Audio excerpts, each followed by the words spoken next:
India become a new super power. Nepotism से आत्मनिर्भर बनने तक हर एक मुद्दे को हमने आप तक पहुंचाया है, लेकिन आज हम आपको एक अलग ही तस्वीर दिखाने वाले हैं। वो तस्वीर जिसमें हमारा देश भारत दुनिया के सबसे शक्तिशाली देश के रूप में खड़ा होगा।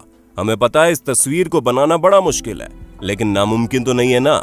और अगर नामुमकिन भी है तो कोई बात नहीं, क्योंकि हमारी आज की इस वीडियो को देखने के बाद आपको हर नामुमकिन चीज मुमकिन लगने लगेगी। क्योंकि इस वीडियो में आज मैं यानी आपका दोस्त विशाल प्रजापति आपको बताने वाला हूं कि वो कौन सी समस्याएं हैं जो देश को विकसित करने से रोक रही हैं, और ऐसी क्या क्या चीजें हैं जिन पर काम करके हम हमारे देश का पूरा नक्शा बदल सकते हैं। और लास्ट में हम आपको एक ऐसी समस्या के बारे में बताने वाले हैं जो पूरी दुनिया में छुपी हुई है। जिनके साथ भारत के कोई एक समस्या नहीं है, कई समस्याओं का ढेर पड़ा हुआ है, लेकिन वही समस्या भारत की सबसे बड़ी समस्या है, जिसके बारे में शायद आपको अंदाजा भी ना हो। चलिए वीडियो को शुरू करते हैं, लेकिन वीडियो शुरू करने से पहले एक छोटी सी रिक्वेस्ट है।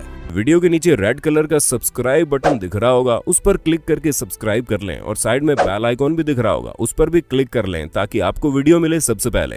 दोस्तों, हमारा देश भारत दुनिया की दूसरी सबसे पॉपुलेटेड कंट्री है, लेकिन हमारे देश की पॉपुलेशन ग्रोथ चाइना से कहीं ज्यादा है। जहां हमारी इकोनॉमी तो टॉप 10 में आती ही आती है, लेकिन हमारी मिलिट्री बजट भी पूरी दुनिया में टॉप 10 मिलिट्री बजट में से एक है। ऐसे में फिर भी दुनिया हमें डेवलप्ड कंट्री के तौर पर नहीं बल्कि डेवलपिंग कंट्री के तौर पर देखती है। हालांकि मोदी जी का हमेशा से यही कहना है कि वो देश जो भारत से ज्यादा गरीब थे, आज वो तरक्की पर तरक्की किए जा रहे हैं, और भारत अभी भी वहीं बैठा हुआ है। और इन परिस्थितियों में अगर हमें इन देशों से आगे निकलना है तो हमें चलने या दौड़ने की जरूरत नहीं है, बल्कि यहाँ जरूरत है उड़ने की। इस समय हमारे देश का सबसे बड़ा दुश्मन कोई और नहीं बल्कि धोखा देने और चालबाजी करने में उस्ताद चाइना है। और अगर हमें चाइना से लेकर अमेरिका तक को पछाड़ना है तो उसके लिए एक चीज समझनी होगी, और इसी वजह से हमारे देश की सबसे गंभीर समस्याओं पर सबसे पहले बात करते हैं, जहां पर सबसे पहले नंबर है ब्यूरोक्रेसी का।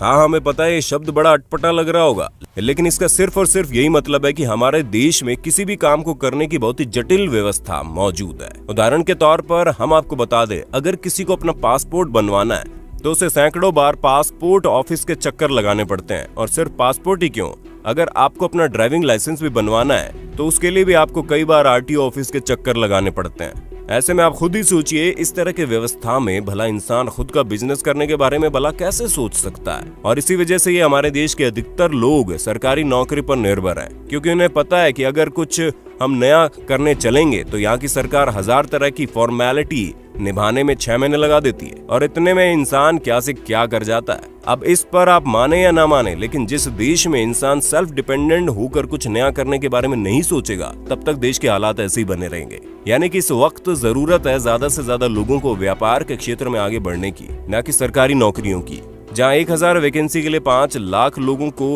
उसकी तैयारी करनी है।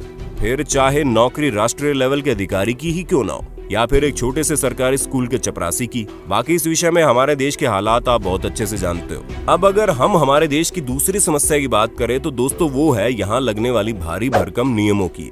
जी हाँ, यहाँ पर इतने ज्यादा नियम कानून लागू होते हैं कि इंसान विदेशों में अपना सामान भेजना तो दूर की बात है, एक राज्य से दूसरे राज्य तक ट्रांसपोर्टेशन इतना ज्यादा मुश्किल हो जाता है कि लोग अपने स्टेट में ज्यादा टीम झाम न होने के चक्कर में व्यापार करते हैं, जिस वजह से उनके व्यापार में ना तो वृद्धि होती है, ना ही बाकी राज्यों को इसका फायदा मिल पाता है। यानी कि यहाँ का फॉरेन ट्रेंड तो उतना अच्छा है नहीं, लेकिन डोमेस्टिक ट्रेंड ने भी लोगों की बैंड बजा रखी है।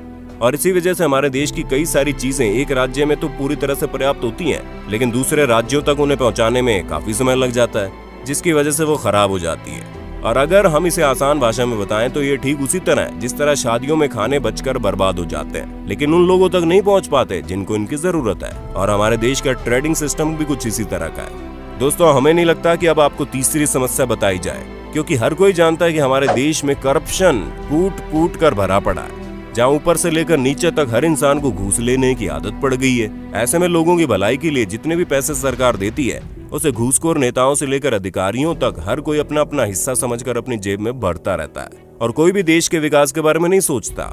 और यही हमारे देश की सबसे बड़ी दिक्कत है, जहाँ पर हर किसी को सिर्फ अपने बारे में सोचना है। और जब तक देश से करप्शन नहीं हटेगा, तब तक देश का वाकई में कुछ नहीं हो सकता। अब हम आपको देश की जिस समस्या के बारे में बताने जा रहे हैं वो आपको कहीं भी देखने को नहीं मिलेगी, लेकिन ये एक अकेली ऐसी समस्या है जिस पर अगर काम कर लिया गया तो देश वाकई में ऊपर उठ जाएगा। दोस्तों, ये समस्या कुछ और नहीं बल्कि हमारे भारत की सोच है।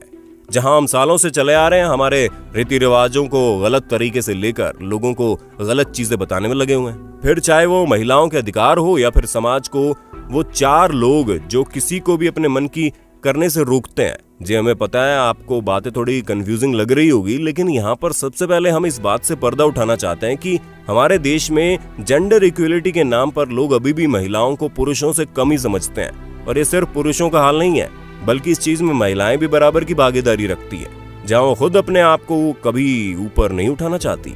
इसी वजह से तो देश से लड़ने के लिए तमाम लड़ाइयों में भगत सिंह से लेकर महात्मा गांधी का नाम आता है, लेकिन कहीं भी कोई झांसी की रानी का उदाहरण लेकर नहीं आना चाहता। और जब तक इस सोच को नहीं बदला जाएगा, यानी कि लोग महिलाओं को लेकर अपनी जजमेंटल माइंडसेट को नहीं बदलेंगे, तब तक चीजें सही नहीं होंगी। इस विषय से जुड़ी दूसरी समस्या ये है कि हमारे देश में लोग अधिकतर दूसरों के बारे में यही सोचते हैं कि हमें ऐसे देखकर सामने वाला क्या कहेगा। इसी वजह से तो वो कभी आगे बढ़ने का ख्याल ही अपने दिमाग में नहीं लाते। पर दोस्तों आप ही सोचिए, अगर महान लोग दुनिया के बारे में सोचते तो वो कभी आगे ही न बढ़ पाते। फिर चाहे वो स्टीव जॉब्स हो या फिर हमारे खिलाड़ी कुमार यानी अक्षय कुमार, और न जाने ऐसे कितने सारे उदाहरण हम आपको दे सकते हैं जिन्होंने अपनी जिंदगी में कई सारे संघर्ष किए और आज इस मुकाम पर है जहां पर पहुंचने के बारे में हम सिर्फ सोच ही पाते हैं। इसलिए देश का हर एक व्यक्ति बहुत जरूरी है, और जब तक आप खुद का विकास नहीं करोगे, देश का विकास हो ही नहीं पाएगा। तो दोस्तों ये थी हमारे देश की कुछ गंभीर समस्याएं जिन पर अगर काम नहीं किया गया तो वाकई में हम पीछे रह जाएंगे। लेकिन अगर हम लोगों ने इस पर काम कर लिया तो वो दिन दूर नहीं जब अमेरिका और चाइना जैसे देश भारत के आगे कुछ नहीं होंगे। बाकी आपका इस विषय में क्या कहना है हमें कमेंट करके बताइए। ऐसे इंटरेस्टिंग वीडियोस को लगातार देखने के लिए हमारे